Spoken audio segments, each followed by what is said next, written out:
Magandang umaga po mga kapatid, mga kapanalangin, saan mang panig ng mundo kayo naroon sa sandaling ito, anumang oras sa inyong mga lugar.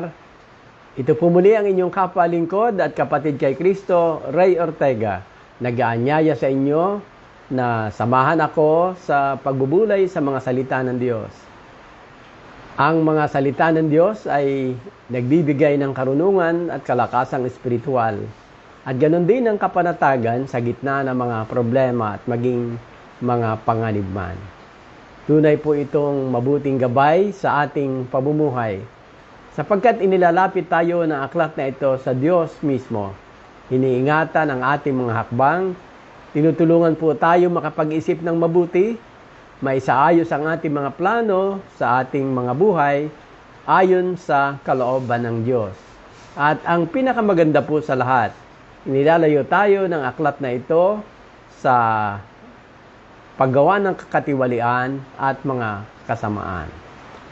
Kaya halina po kayo, tayo po ay makibukas po kayo sa akin sa unang Korinto, Kapitulo 15, upang ipagpatuloy ang ating ginagawang pagbubulay. Ngayon po ay magsisimula tayo sa talatang 22 ng Kapitulo 15. Sana po huwag masyadong lumakas ang ulan para may kakaintindihan tayo. Sayang naman ang pagkakataon kung hindi tayo makakapagpatuloy ng pagbubulay. So ngayon po ay Friday, December 4, 21 days na lang, Pasko na sa mga nagdiriwang ng Pasko. At kung makakapagdiwang tayo ng kagaya ng dati. Malamang ay hindi. Kasi maraming restrictions na kailangang sundin alang-alang sa kaligtasan ng ibang tao. At siyempre, ng sarili din natin. Magsisimula po tayo, kagaya ng nabanggit ko na kanina, sa talatang 22 sa pagbasa ng ating mga talatang pagbubulayan ngayong umaga, upang atin pong ma-establish ang koneksyon sa talagang topic ng sulat sa portion na ito ng sulat ni Pablo sa mga taga-Korinto, ang kanyang unang sulat sa mga taga-Korinto. Pag po ganitong muulan, sumusumpong ang aking allergy. Okay. So, unang Korinto, Kapitulo 15, talatang 22 hanggang 24, ganito po yung mababasa natin. Sapagkat kung paanong namamatay ang lahat dahil sa kanilang kaugnayan kay Adan, gayon din naman mabubuhay ang lahat dahil sa kanilang kaugnayan kay Kristo. Ngunit ang bawat isa ay may kanya-kanyang takdang panahon. Si Kristo ang pinakauna sa lahat. Pagkatapos ang mga nakay Kristo sa panahon ng pagparito niya. At darating ang wakas, kapag naibigay na ni Kristo ang kaharian sa Diyos Ama, pagkatapos niyang malupig ang lahat ng paghahari, pamahalaan at kapangyarihan. Ang panahon ng pagkakaloob sa atin ng bagong katawan sa araw ng pagkabuhay na maguli, siya rin pong araw ng simula ng pagwawakas ng mundong ito. Actually, ng buong sansinukob na nakikita natin. Ito po ang simula ng ganap na paghahari ng Diyos sa atin na magsisimula naman sa turnover ng kaharian sa Ama na gagawin ng ating Panginoong Hesukristo sa kalagayang tagapagligtas ng sanglibutan. Sa araw na yaon ay ibabalik o ibibigay sa Ama ang ganap na paghahari na ginagampanan ng ating Panginoong Hesukristo bilang Mesyas.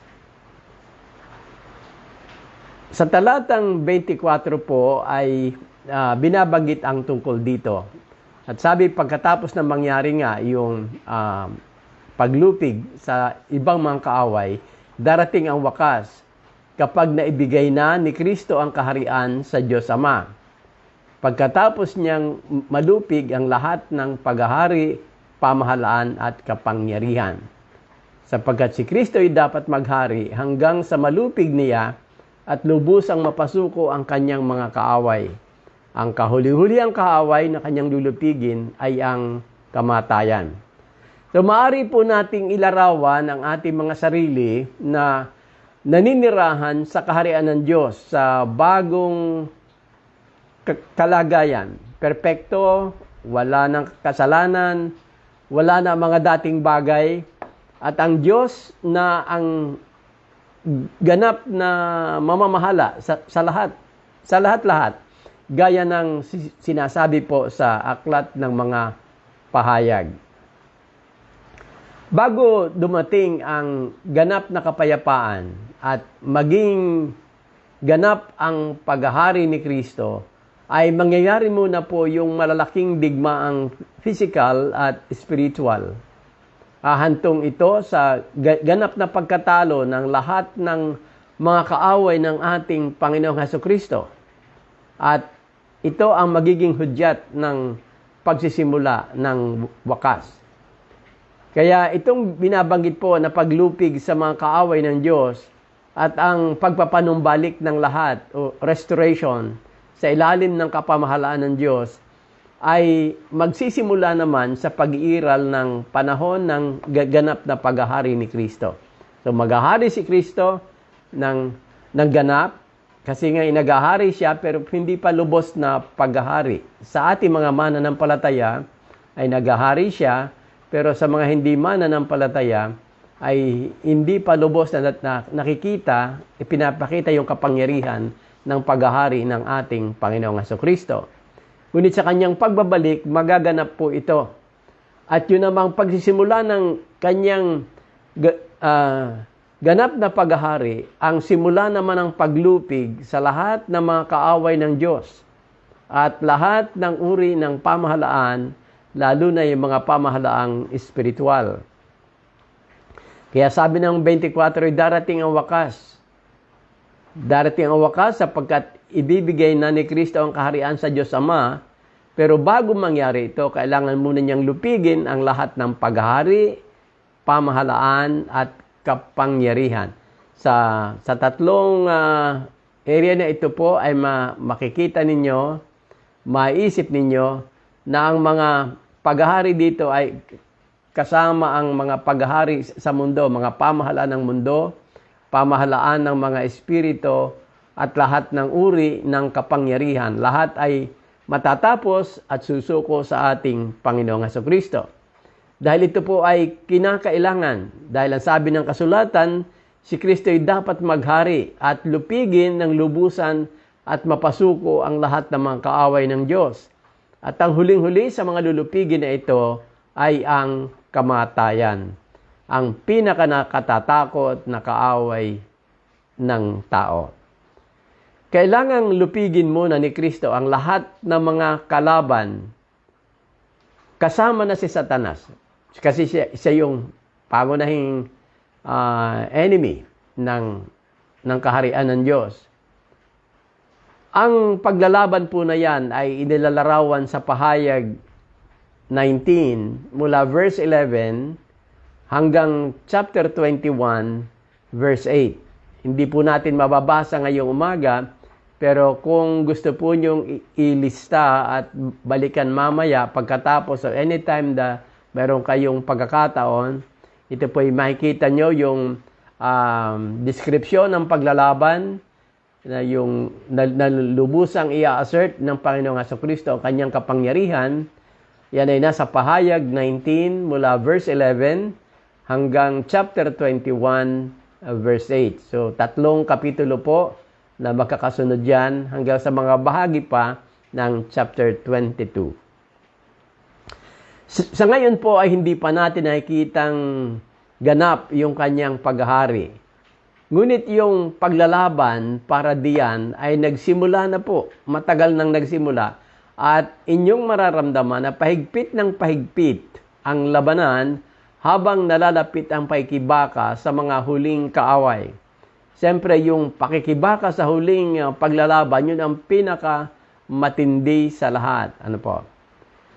Ang pinakahuli sa lahat ayon sa kasulatan na kanyang tatapusin ay ang kamatayan ng tao o ang dahilan ng kamatayan ng tao.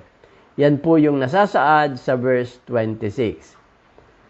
Ang paglupig sa kamatayan ay maituturing nating magiging pinakamahirap sa lahat sapagkat ito'y mangangahulugan ng ganap na pagpapalaya sa tao mula sa katawang may kabulukan, gaya ng mababasa po natin sa verses 51 to 56 na atin pong pagbubulayan bukas. Ang kalayaang yan, yung paglayang yan, ang siya rin pong susi ng kalayaan ng iba pang mga nilikha ng Diyos, gaya ng mababasa naman natin sa Romans chapter 8, 20 to 22. Kasi baka hanggang ngayon di pa tayo aware na kahit ang mundo, ang mga nilikha ng Diyos, ang kanyang creation, ay nadamay dahil sa pagkakasala ng tao. At sabay sa paglaya ng tao, ay lalaya din ang sang nilikha ng Diyos sa kabulukang sumakop sa kanya nang dahil sa pagkahulog ni Adan sa kasalanan. Pagkatapos po nito, ay susunod naman yung lubos na pagsasailalim ng lahat ng kapamahalaan sa Diyos Ama. Bago po kayo tuluyan malito, tingnan natin muna yung sinabi ng Panginoong Hesus para hindi tayo nalilito dun sa si Kristo naghahari, pagkatapos ibibigay niya sa Ama ang kaharian. Naalala niyo po ba na bago ibinigay ni Jesus ang kanyang huling commission sa mga alagad, ay mismo ang ating Panginoong Hesukristo ang nagsabi sa kanila na ibinigay na sa kanya ang lahat ng paghahari. Basahin po natin yan sa Mateo 28 mula talatang 16. At ganito po yung mababasa natin doon. Pumunta ang 11 alagad sa Galilea sa bundok na sinabi sa kanila ni Jesus. Na makita nila si Jesus, siya'y sinamba nila. Subalit may ilan sa kanilang nag-alinlangan. Lumapit si Jesus at sinabi sa kanila, ibinigay na sa akin ang lahat ng kapangyarihan sa langit at sa lupa. So dito maririnig natin at mababasa pa natin na ang Panginoong Hesukristo mismo ang nagsasabi na ibinigay na sa Kanya, siyempre ang Ama ang magbibigay, ang lahat ng kapangyarihan sa langit at sa lupa. Kaya nga, tunay na makapangyarihan ang ating Panginoong Hesukristo. Bagamat ang totoo, makapangyarihan na siya bago pa siya nagkatawang tao, at sinasabi ng aklat ng Hebreo na siya na mismo yung nagsusustain ng creation o ng universe. Kaya dahil sa katotohanan yan, ibinigay niya po yung kanyang utos. Ganito yung sabi mula verse 19. Kaya't humayo kayo, gawin ninyong alagad ko ang mga tao sa lahat ng mga bansa. Bautismuhan ninyo sila sa pangalan ng Ama at ng Anak at ng Espiritu Santo. Turuan ninyo silang sumunod sa lahat ng iniutos ko sa inyo. Tandaan ninyo, ako'y laging kasama ninyo hanggang sa katapusan ng panahon. Mateo 28:16 hanggang 20. So ito pong mga sipi ng bahaging ito ng pangungusap ng Panginoong Hesukristo ay mga pinagsamang quotations ng Mateo 22:41 hanggang 44 at mga awit 8, talatang 4 hanggang 6 kung ating pag-aaralan yung mga paraan ng pagsasalita at ang mga layuning intensyon na mga pagpapahayag na ito. Mahalagang intindihin natin na ibinigay ng Panginoong Hesukristo ang utos ng paghayo at paggawang alagad sa lahat ng mga bansa. Sapagkat mahalagang mahalaga ito, bago niya isagawa ang paglupig sa kasalanan, ang paglupig sa kamatayan. Dahil ito'y magsisimbolo ng final na kaligtasan ng lahat ng sumampalataya sa ating Panginoong Hesukristo. Kaya nga't kapag nagather na ang lahat ng mga tinawag ng Panginoon, ang mga tunay na sasampalataya, ang Panginoong Hesukristo ay magbabalik upang kanyang final na tupdin ang kanyang pangako at ang paglupig sa kaaway, sa lahat ng uri ng kaaway ng Diyos at lalo na ang paglupig sa kamatayan. Kaya nga po, kung babalik tayo dito sa unang Korinto 15:27, ganito po yung sinasabi, ang lahat ng bagay na sinasabi ni Jesus na ipinailalim sa kanya, ang lahat ng bagay ay lubusang ipinadalim ng Diyos sa kanyang kapangyarihan.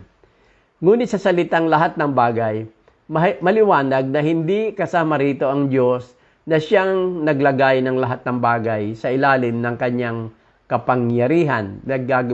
Naglalagay po si Pablo ng, ang tawag dito, ng exclusion, na bagamat isinaling lahat ang kapangyarihan sa ating Panginoong Hesukristo, siyempre hindi kasama doon yung pag-submit ng Ama sa Kanya. Ngunit sa kabuuan ng pamamahala ay nasa Kanya yon.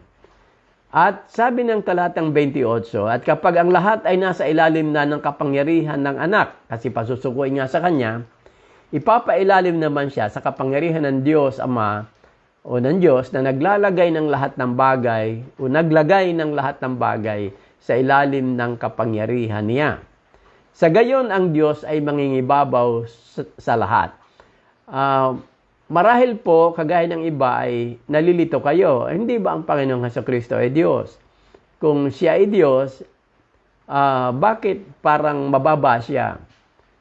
Hindi naman po. Hindi naman siya mababa dahil ang totoo, bago pa siya nagkatawang tao, ay talagang kapantay na siya ng Diyos. At yun ay nabasa natin, tinuro sa atin ni Pablo mismo, sa Filipos 2 mula talatang 5 hanggang talatang 7 na hindi niya minarapat panangnan yung kanyang pagkapantay sa Diyos, siya naganyong alipin kasi ang layunin ay ialay niya ang kanyang sarili bilang pantubos. Ang ibig lang pong sabihin nito, kung ating titinang mabuti, na ang lahat ay ipapailalim sa kapamahalan ng Ama at waring pati ang anak ay susuko sa Kanya, ay na yung role ng anak bilang Mesias, bilang mediator, ay matatapos sa panahon na kanyang isulit. Actually, ang tamang word po ay isulit. Kasi siya ay he was tasked na pasukuin ang lahat ng kapangyarihan. So, pagkatapos na sumuko ang lahat ng kapangyarihan, ita-turn over po itong kapangyarihan na ito sa Ama. And God will be all in all. Hindi po ibig sabihin na nawala na ng kapangyarihan ang anak kasi sumuko na siya at parang nawawala na siya sa eksena. Ang ibig lang sabihin po dyan na kung paanong nakita natin ang Diyos sa Genesis na iisa, bagaman at mayroong component ng tatlong persona, ay magiging sadyang iisa at magiging sa kalahat-lahatan. Siya ang Diyos sa kalahat-lahatan. Ibig sabihin, hindi nyo na makikita ang distinction ng Ama at ng Anak at ng Banal na Espiritu kasi they will be working as one. Or the Godhead will be working as one. Kaya tingnan po mabuti yung wawasakin niya, yung mga paghahari, pamahalaan, kapangyarihan. Lahat ng ito ay susuko. Walang matitirang kapangyarihan dito sa mundo na mananatiling kapangyarihan. Lahat ay pasusukuin.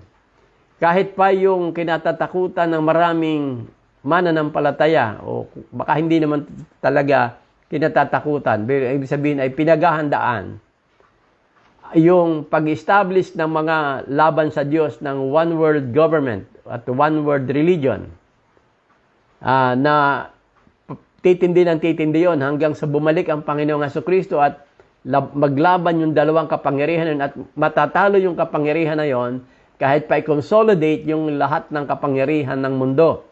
Sapagkat walang kapangyarihan ng mundo na matitira at walang pamamahalang matitira maliban sa pamamahala ng Diyos pagdating ng panahon na nilupig na ito ng Panginoong Jesucristo at isulit sa Diyos ang buong kaharian ng Diyos na iisa ang Diyos lamang muli ang namamahala. So, solong-solo, ang Diyos ang namamahala. Siya ang lahat sa lahat at wala nang iba pang kapangyarihan. So kung uulitin ko po yung sinabi ko kanina na katulad ng sa pasimula, Genesis chapter 1 verse 1, na wala tayong ibang nakikita kundi ang Diyos sa kanyang kabuuan. Ganun po ang mangyayari. Wala nang distinctions between the Father and the Son and the Holy Spirit, but only God as one. Dahil kung atin naman pong naintindihan ng Biblia, sa panahon na kahit sa lumang tipan, ang Panginoong Jesucristo ay gumagawa sa paraang hindi siya ipinapakilala. Nakilala lamang siya nang i-interpret sa bagong tipan ang naging papel niya sa paggalaw ng Diyos sa lumang tipan. Bigyan ko kayo ng sample po. Halimbawa, nung si Moses ay utusan ng Diyos na painumin ang napakaraming mga Israelita mula sa bukal na bubukal sa malaking bato sa Meribah, sinasabi ng kasulatan na ang batong yon ay ang ating Panginoong Jesucristo. Kaya nakikita po nyo na bagamat iisa ang Diyos, yung paggalaw ng tatlong persona ay nandoon sa Diyos ng lumang tipan. At sa panahon na ma-turnover na ang lahat ng kaharian na pinag-isa, nilupig ang lahat ng kapangyarihan at wala ng ibang kapangyarihang matitira kundi ang Diyos ay magiging iisang nangunguna at namamahala sa kalahat-lahatan. Kaya nga po may paalala si Apostol Pablo sa atin sa bahaging ito, na huwag tayong padadaya. Ano man ang nararanasan natin sa panahong ito, kahit ang mga bagay na mahirap intindihin o hindi natin maintindihan,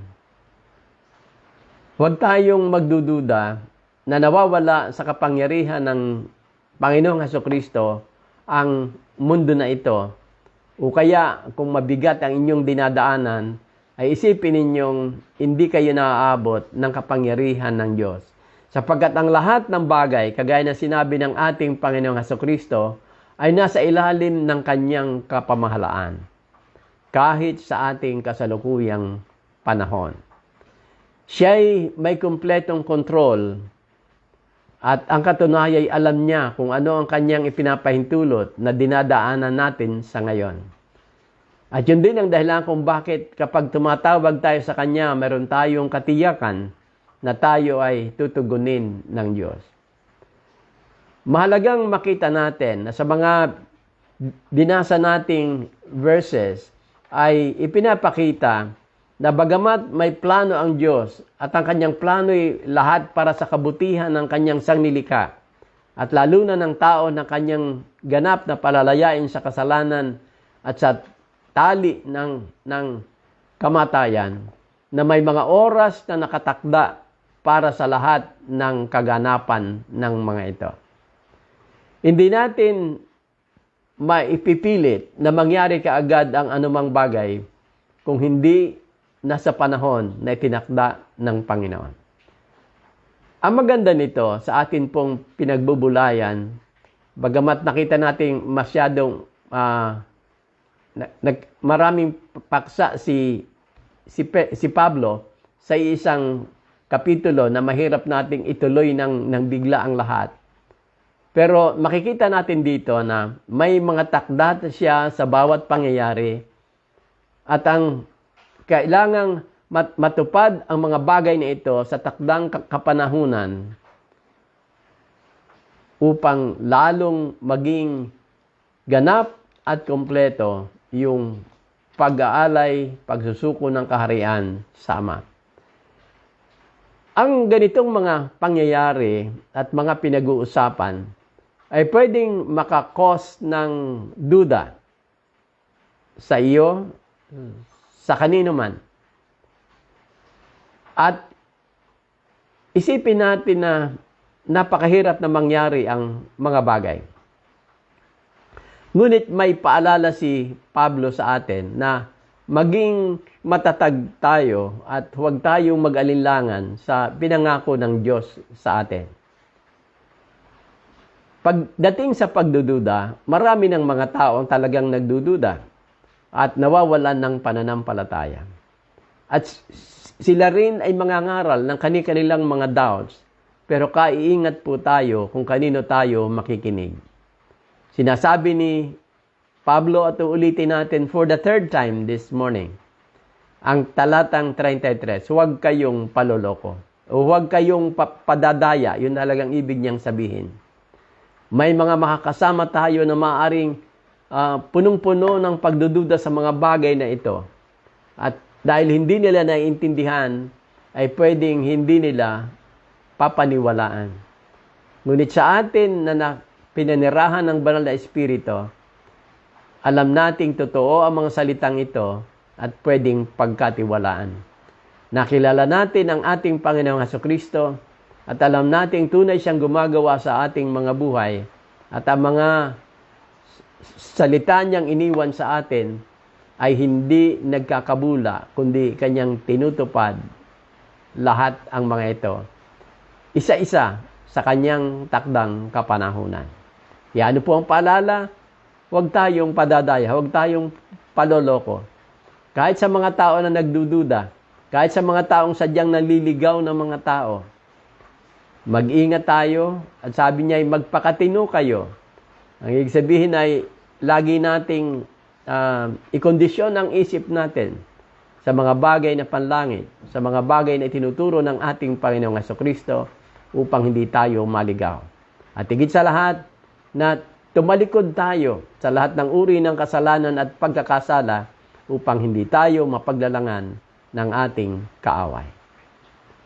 Huwag tayong paakay sa mga taong hindi kumikilala sa Diyos. Paniwalaan natin ang salita ng ating Panginoong Hesukristo dahil natutunan natin ito sa Kanya at natutunan sa Kanyang mga alagad na sumunod sa Kanya ng buong katapatan. Kaya mga kapatid, darating isang sandali na lulupigin ng Panginoong Hesukristo ang lahat ng kapamahalaan at kapangyarihan sa mundong ito upang i-establish ang kanyang paghahari. At pagkatapos, ang kahariang ito ay kanyang iaalay sa Ama kasabay ng lubos na pagpapalaya sa atin mula sa kasalanan at higit sa lahat, ang pagtalo sa kamatayan. Doon magaganap yung pangako na wala ng luha, wala ng kamatayan, wala ng sakit, wala ng mga bagay na nagpapahirap sa atin dahil wala na ang kabulukan. Natalo na ang lahat ng kapangyarihan ng kasalanan at kahit ang kapangyarihan ni Satanas ay wala na rin dahil nagtagumpay ng lubos ang anak ng Diyos. Yan po yung ating tinitingnan. At yan ang pangako ng Panginoong Hesukristo. At diyan tayo nakatayo, yan ang ating inaasahan. Anong sabi po muli? Huwag tayong padadaya. Manatili tayong nagpapakatino, nananampalataya, tumatalikod sa lahat ng uri ng pagkakasala. At higit sa lahat, patuloy na umaasa, patuloy na nananampalataya. Samahan po tayo ng Diyos sa araw na ito na patuloy na manalig, gumawang may pananampalataya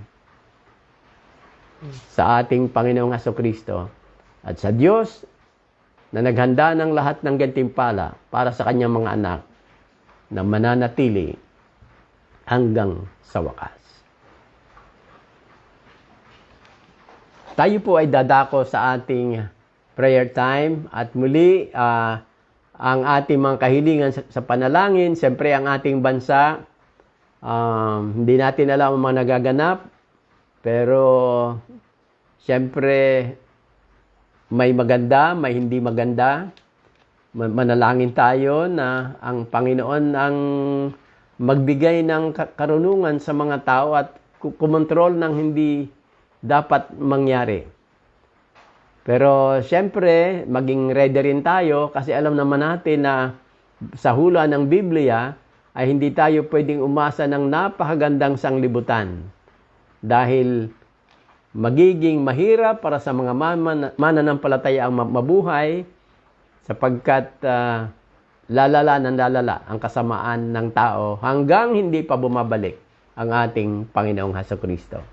Kaya patuloy lang tayo po sa pananalangin, sa pamahalaan natin na dahil in control pa rin ang ating Panginoong Hesukristo, ay akayin niya sa tamang pag-iisip para sa kanyang bayan ang pamamaraan ng pamamahala kahit dito po sa pamahalaan ng Pilipinas. Ang mga may sakit, patuloy po nating ipanalangin. Brother Stephen Cantos, Anita Nebrejo, Marie Villares, Emily Aba Castillo, Erlinda Bernardino, at si Mrs. Araceli Cabrera. Purihin po ang Diyos. Negative po ang maraming test kay Pastor De Leon ng Binangonan at tayo umaasang patuloy siyang hinihipo at pinapagaling ng Panginoon. Kaya praise God. At sa iba sa atin na may mga sakit din, patuloy tayo, huwag tayong tumigil ng pananalangin. Alam ng Diyos ang kanyang pinapahintulot na maranasan natin at siya yung patuloy na mag-iingat at magpapagaling sa atin. So, lahat po ng mga gawain, sama natin sa panalangin at ang lahat ng mga manggagawa. Tayo po ay dumako sa pananalangin. Amang banal, kami po ay nagpapasalamat sa iyong kalinga at habag sa amin. Higit sa lahat, nagpapasalamat po kami na talagang ipinakilala mo sa amin na ang aming Panginoong Hesukristo ay nagtataglay at nasa Kanya ang lahat ng kapangyarihan sa daigdig na ito. Bagaman, Panginoon, hindi pa natin nakikita na sa lahat-lahat ay iginigit niya ang Kanyang kapangyarihan. Naniniwala kami sa iyong pangako na isang araw siya ay magbabalik upang lupigin ang lahat ng klase ng kapamahalaan at kapangyarihan at pamamahala sa mundong ito, upang establish once and for all ang kanyang kaharian at ang mga tunay na mananampalataya ay mabuhay at magharing kasama niya.